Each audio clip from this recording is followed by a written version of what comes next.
All right, everybody. Welcome back to the OffBeat Sports Podcast. We back from a little hiatus because I was busy with school. Harry had his marine stuff going on, but we're back. We're better than ever. Making a full comeback. We're going to get you guys consistent content. As great products. You can find it at Target. Harry, welcome back. Let's Yeah, do this right, thing. man. It's been quite some time, I must say. I had my own little thing going on. A lot of busy work in the Marines right now. Went on leave. My girlfriend went to boot camp, so my life's been kind of hectic lately. But hey, we're back, swinging things. We're moving steady. We're moving slow, but hey, time to kick it up to first. I may be a little rusty on this whole podcasting thing. I don't know. Honestly, me too. I got my computer here to help me out. I just got a TV and a setup right now, so we're working. I'm still watching the games though. I see all the NFL games. I think I've only missed one. I think I've only missed one Celtics game this year. So I got all the information. It's just I haven't been able to give it to you guys. Right. I went to the Celtics Sixers game a couple weeks ago.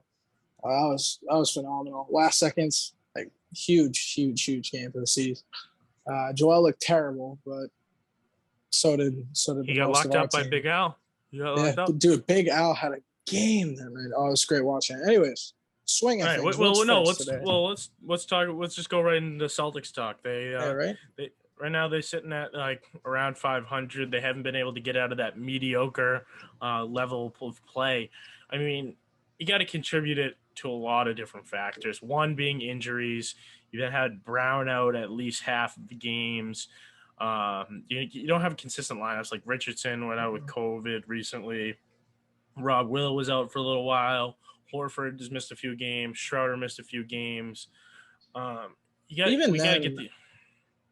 ahead. Keep sorry, my bad. We got to get these consistent lineups going, or it's just we're gonna be preaching the same stuff we did last year. And I think once we get that going, I think I see a lot of good things. That's the thing. And I see a lot of good things. It's just they're not putting everything together, especially with Tatum shooting so poorly. But like, I'll let you talk a little bit before we get into that.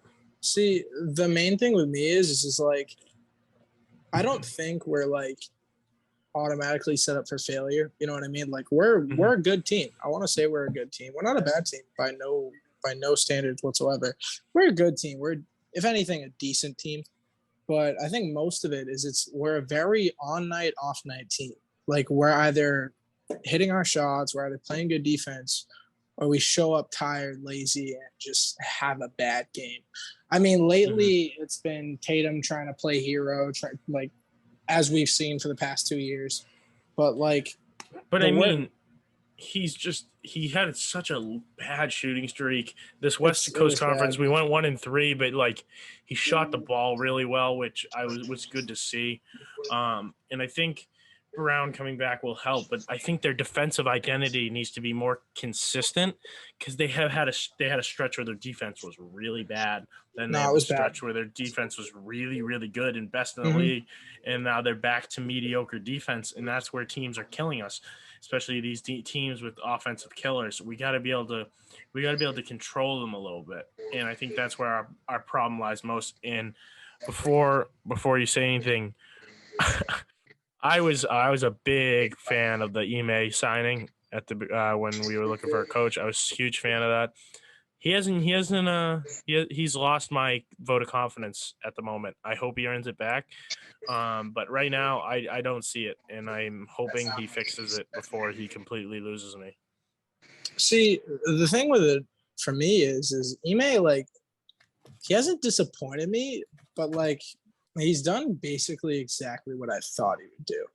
He's just kind of let the players figure it out for themselves without actually taking like, all right, here's what we're going to do. This is that. Like, he's letting Tatum freely control the ball as much as he wants. Like, he's letting Marcus Smart take those wild shots. Like, he's letting the same consistent things that have been going bad for us the past few years continue to happen. Although I feel Smart has been a little more in check, and especially I think playing when he plays with Schroeder, it's even better because he lets Schroeder take those shots while he goes back to taking the little things. It's when he's not playing with Schroeder where we see more of the wild stuff. I agree on that, the problem with that is it's like, yes, he lets, like, when he's playing with Schroeder, they blend really well together. The problem is they never play on court together. It's either Marcus is on, Schroeder's is off. Schroeder's on. Recently they have because of the Brown injury, but when Brown's in, but when Brown comes back, it's going to be who's starting tonight. It's going to be Schroeder or Marcus. It's going to be Marcus or Schroeder. Like it's kind of like unless they decide to move Al to the bench, but like absolutely not. My thing is, I actually really like the idea of Schroeder coming off the bench. And hear me out. So if you start Schroeder over Smart, Schroeder will take shots away from the two guys who want to be the guys, Brown and Tatum. But if you have him come off the bench and you have Smart starting, Smart will then be distributing to those guys while Schroeder can get those shots off the bench and give us a little spark off the bench, which I mean, like, I don't disagree with it.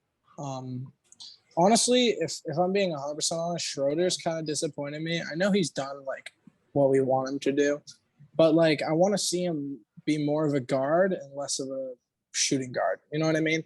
Like, he's taking a lot of shots, which is like not necessarily a bad thing, but I want to see him pass more than I want to see him try and control the floor, because it's like it's a whole different thing when you have Schroeder with his, like, because Schroeder's a good ball handler. Schroeder's a good passer.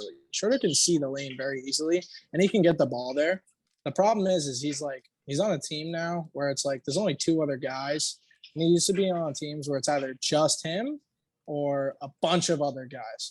So it's like now you have him being conflicted. It's like, all right, I'm kind of like up there with the rest of these guys. I can play like how I did when I played by myself. So it's like it's less of him trying to feed the hot hand and more of him trying to spark it up himself. You know what I mean?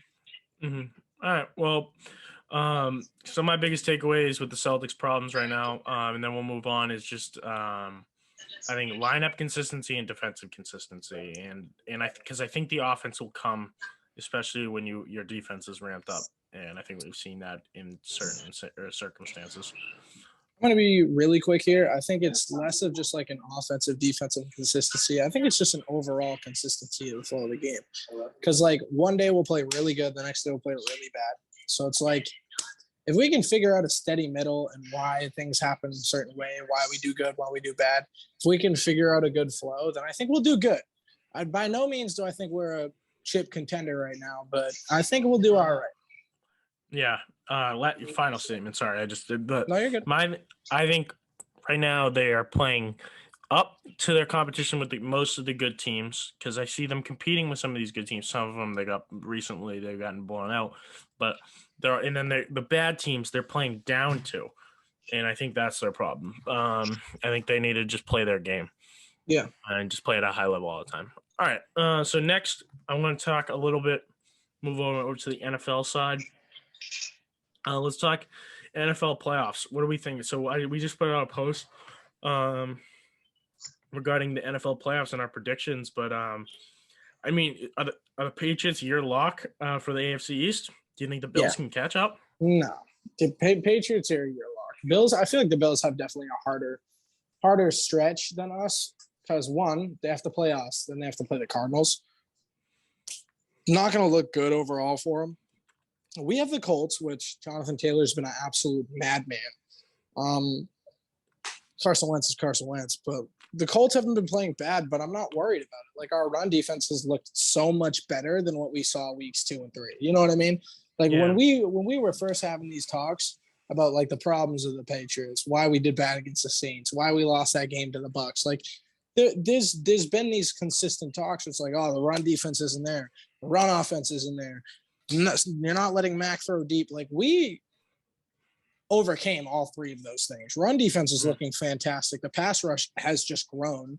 The run offense is amazing. I mean, now we have a solid flow of what we want to do. We have Ramondre just busting through the lines like an old Garrett Blunt.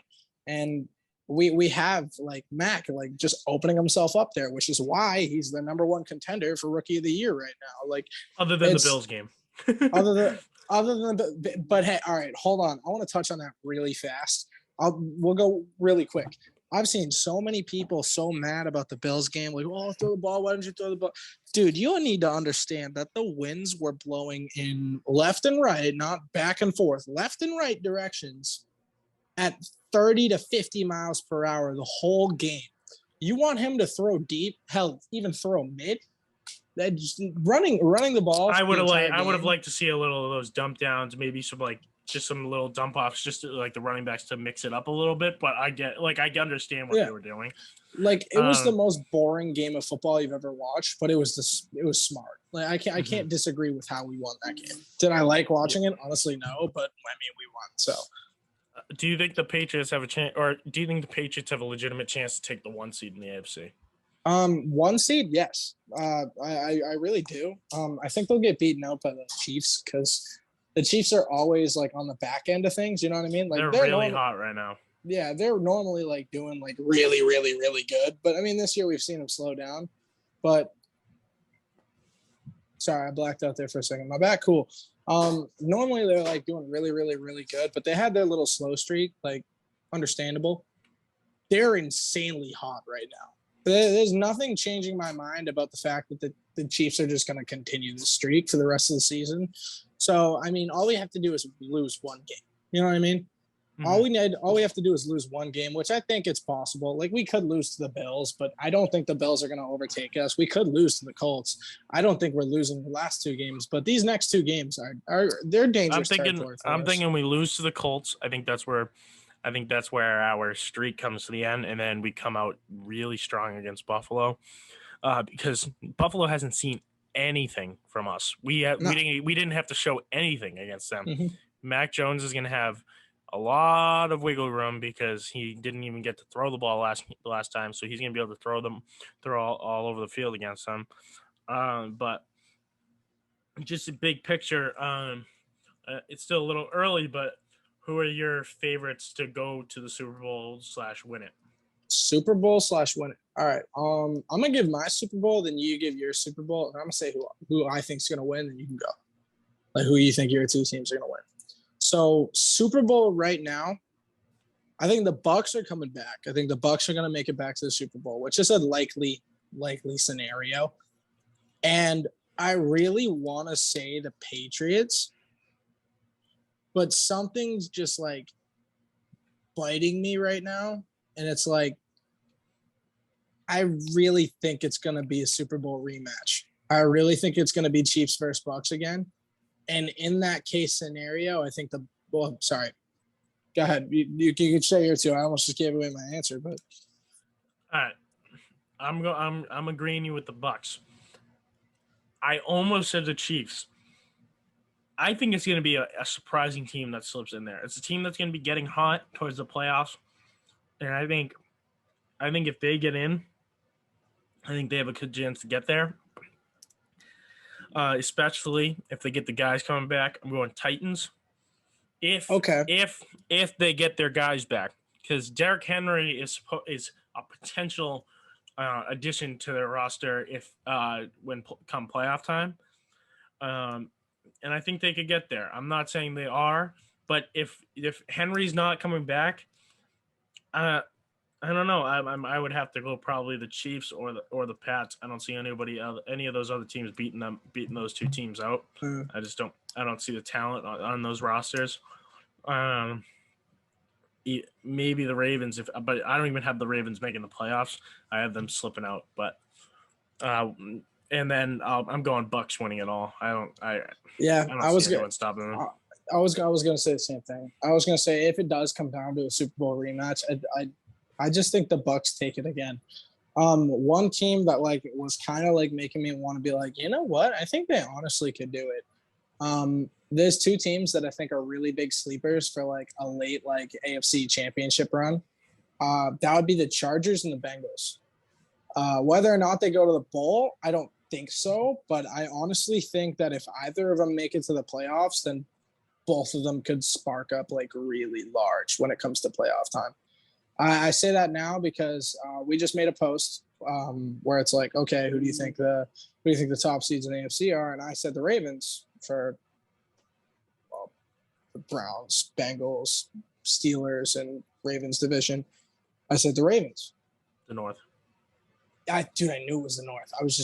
I knew it was the North the whole time. So, anyways, I said the Ravens, and then Lamar got hurt, and everything just was like, all right, no, I'm pro Bengals now. I used to be the biggest Bengals fan. They had a great run, like 2017, I think it was, where they almost got like really good cling to the playoffs and just blew it all like right away.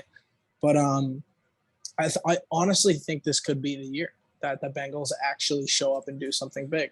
But in the majority, like what I think is going to happen, Chiefs, Bucks, Super Bowl, Bucks beat them. Yeah, and the reason I picked the Bengals over the Ravens in the AFC North is because I think the Ravens lost to the Browns, killed them, and I think that's going to kill their chances because now they have a tough end of the year schedule, and the Bengals don't have that tough of an end of the year schedule. And now the Ravens in division record is abysmal. So if they end up tying for a wild card, they're gonna get knocked out. So I think the Bengals are gonna get in, knocking the Ravens out of the playoffs completely. But moving on, let's go rapid fire answer these questions, and then we'll end it for tonight. Shoot them at me. So, all right. Offensive Rookie of the Year. Does Mac Jones have a legitimate chance, or is Mac Jones legitimately going to win this, or do you think he has other competition in Jamar Chase or one of those offensive linemen? No, I think Mac Jones wins this. The only way I can really see it making a big change is if the Bengals actually do get to like the playoffs. And the way that we do that is Jamar Chase going off, T. Higgins going off, Joe Burrow going. It would be an offensive show out. Their defense isn't great. It would be offense. So in order for Jamar Chase to actually beat Mac Jones, he'd need to literally lead his team to the playoffs right now. Because Mac did that the whole year. Like Mac made this team what it is now. And he's also been a phenomenal quarterback being a rookie. So I would put him in like best quarterbacks and like top 5 quarterbacks, top 10 quarterbacks, something like that. Yeah. Well, I think easily if they're willing to give the award to an offensive lineman, he'll lose it. He'll lose the award. But if they're not looking to give that to an offensive lineman, I don't think they would. I really don't think they would either. I think the offensive lineman actually deserves it, but I don't think they'll give it to him. No. All right. Next, Micah Parsons, Defensive Rookie of the Year is definite. Do you think he's a legitimate candidate for Defensive Player of the Year? I do. No, I genuinely do. I do. I mean, the only person that I think would beat him right now is TJ. Yeah. Like TJ's TJ. That's why. But like, no, Micah Parsons been an absolute force to be reckoned with. He's almost doubled. He's almost doubled TJ Watt's tackles, but he doesn't have as many sacks. But TJ Watt has also played less games. Yeah. What I'm saying is it's either going to be Trayvon, TJ, or Micah. And Trayvon has a good chance as well. Trayvon has. I can't even listen to the Trayvon argument. Yes, he leads the league in interceptions. He is honestly the most overrated player in the league right now. His coverage stats are it's terrible. Awful. Oh, it's terrible. Awful. But they don't look at that. Dude, he had a pick 6 against the Patriots. Next play, he got hit for a 70-yard touchdown. But he can't cover for his life. But he's a ball hawk where he ends up in like, I mean, you could say the same thing about J.C. Jackson, but at least his coverage stats are good. I mean, J.C. Jackson's good, yeah. With that argument, what's his name? That Xavier Howard guy would have won the award last year. Oh, easily, yeah. I see where you're coming from now. I think Micah Parsons actually has. Sorry, I was just watching First Take. I think Micah Parsons can easily take it. But TJ, depending on how TJ does for the rest of these few games, he could lock it easily. All right. Next, MVP. Just quick answer: Brady or Rodgers? Tom. I'm going with Brady too. I think he's putting on a show. Rodgers having another good year, but he won it last year. I think they'll give it to Brady. Tom's already at 40 between them two. No, yeah. Tom's at what? Like he is at 40, right? Yeah. I think if it's between them, they're going to give it to Brady, and I think it's especially because Rodgers won it last year. Yeah. So that's all I got. But so I think that was a pretty good return episode. No, solid. It was a nice little recap we just did there. I mean, I miss being here. I miss having you guys like on the show. I miss we're gonna have to get more people coming in soon. trying to get some old faces back in the business. We got some big things. Maybe we'll get a Vosi appearance. Yeah, soon. right. Maybe we get a Vosi Clown T-shirt thrown up in the air real quick. But ready? Wait, quick little anecdote before we end the show. So I got a call last night from my friend. Shout out Jackie Tripp. She calls me up and she goes, "Yo, my brother just called me. He let me know he's working at his this restaurant in the North End, and he's told he's working this private dinner." In walks in Chris Middleton and Giannis and a couple of Celtics players. No shot. Yeah, they were all getting dinner together? Yep. And guess what? That's fine. He did a shot with Chris Middleton. No shot. Yep. Isn't that crazy? That's crazy. That's nuts. I go, he's got to get them on the podcast. Yeah, no bullshit. Hey, Chris Middleton's on the next episode, everybody. Get ready. It's going to be a big one. Yeah, I thought that was funny. But hey, as always, everybody, thanks for tuning in. I thank you for welcoming us back. I hope we get to see more of you guys. Hope you get to see more of us. There should be big things coming in soon. We're gonna be doing a giveaway soon. Oh yeah. Well, let's not give too much away about that. Hopefully, when we hit 1,700, we're at 1,645 right now. Hopefully, we keep going up progressively.